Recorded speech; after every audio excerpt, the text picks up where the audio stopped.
чуємо, що хтось стукає у двері, тоді вікно, виходіть, відкривайте. Ми ж не виходимо з дідом. Так вони тоді взяли в сараї топорика, і топориком і замок відкрився, і зайшли в хату. Я йду з двома палками, ось хожу, єлі-єлі хожу.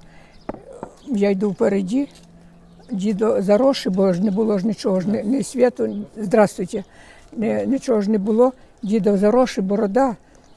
От. А зразу заходиш, де на стіл стоїть і весь лікарствами заставлений. От. Вони заходять, да, я правда кажу, діти, не трогайте нас, нам по 80 років, кажу. От. А він тоді один, ми тут не по своїй волі.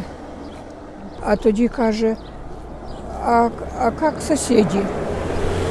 А я думаю, да, я тобі буду казати, як сусіди. Я кажу, ми нікуди не виходимо з хати з дідом. Ми сидимо в хаті, ми нічого не знаємо. От, вони, ми вас будемо захищати. Да, от кого захищати? Ну, я ж нічого не сказала. Я кажу, я, правда, їм сказала, вас же теж родителі ждуть вдома. Да, родителі нас ждуть вдома, ми тут не по своїй волі.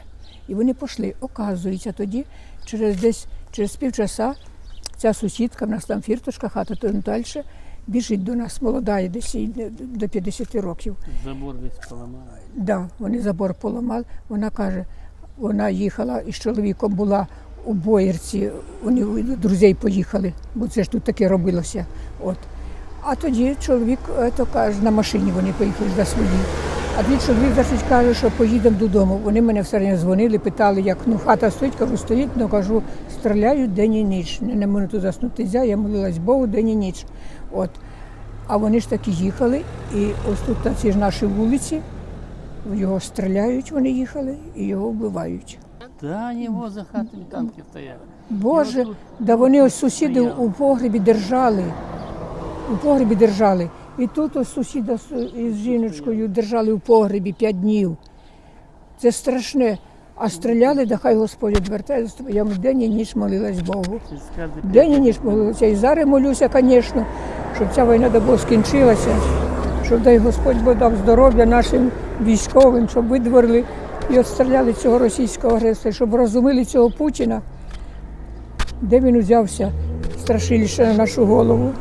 Господи, одвори, заступи, Матір Божа.